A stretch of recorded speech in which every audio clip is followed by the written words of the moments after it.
उभ्या आयुष्यात जर तुम्हाला कधी कुणी संभाजीराजा कसा होता हे जर कुणी विचारलं ना तर छप्पड फाडके सीना ताण के सगळ्यांना सांगा की रे 14 मे 1657 किल्ले पुरंदरावरती जन्माला आलेला युगधुरंधर लेकरू म्हणजे माझा संभाजीराजा.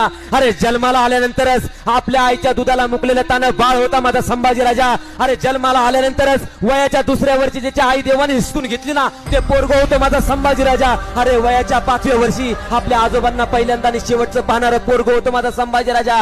अरे वयाच्या 7व्या वर्षी किल्ले राजगड माझ्या जिजाऊ मासाबांना सती जाण्यापासून वाचवणारं पोरगं होतं माझा संभाजीराजा. वयाच्या 8व्या वर्षी याच किल्ले पुरंदरच्या पायथ्याला ओलीस राहणारा पोरगं म्हणजे माझा संभाजीराजा. अरे वयाच्या 9व्या वर्षी आपल्या बापाच्या बोटाला धरून आग्र्याला जाणारा पुत्र होतो माझा संभाजीराजा. अरे वयाच्या 10व्या वर्षी स्वतः जिवंत असताना देखील किल्ले राजगडावरती त्याचा 10वा 13वा राजांनी घातला गेला ना ते पोरगं होतं माझा संभाजीराजा. वयाच्या 11व्या वर्षी औरंगजेबाची 5000 मनसब शिकवणारा पोरगं होतं माझा संभाजीराजा. अरे वयाच्या 12व्या वर्षी किल्ले राजगडावरती पेटच्या होळीतून होळीच्या दिवशी नारळ काढणारा एकमेव पठ्य होता माझा संभाजीराजा. अरे वयाच्या 13व्या वर्षी प्रधानमंत्री मंडळाचा हिसाब किताब चेक करणारा पोरगं होतं माझा संभाजीराजा. अरे वयाच्या 14व्या वर्षी संस्कृत मध्ये बुद्धभूषण ग्रंथ लिहिणारा संस्कृत पंडित होता माझा संभाजीराजा. अरे वयाच्या 15व्या वर्षी नकशिका नायिका बेत 7 शतक या वेगवेगळ्या 3 हिंदी फ्रेंच भाषेतील ग्रंथ लिहिणारा पोरगं होता माझा संभाजीराजा. अरे वयाच्या 16व्या वर्षी 10,000 फौजेचं नेतृत्व करणारा कुशल सेनानी होता माझा संभाजीराजा. अरे वयाच्या 17व्या वर्षी होंडा किल्ला घेण्यासाठी आपल्या बापाला सहकार्य करणारा मदत करणारा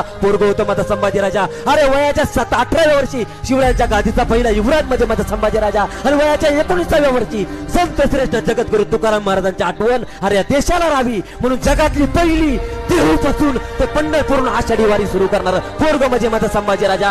अरे वयाच्या 23व्या वर्षी शिवरायांच्या गादीचा दुसरा छत्रपती म्हणजे माझा संभाजीराजा. वयाच्या 32व्या वर्षापर्यंत इथं बसलेल्या प्रत्येक माता भगिनीच्या कपाळावर कुंकू सुरक्षित राहावं, तिथं बसलेल्या प्रत्येक मावळ्यांच्या ओटावरच्या मिशा राहाव्या, आम्ही हिंदू म्हणून हिंदू राहावं म्हणून श्री क्षेत्र वढू तुळापूर 11 मार्च 1689 आपल्या शरीरातल्या रक्ताचा थेंब ना थेंब संपतपर्यंत याच मातीला रक्ताचा अभिषेक करणारा शूराबांचा शूर छावा म्हणजे माझा संभाजीराजा.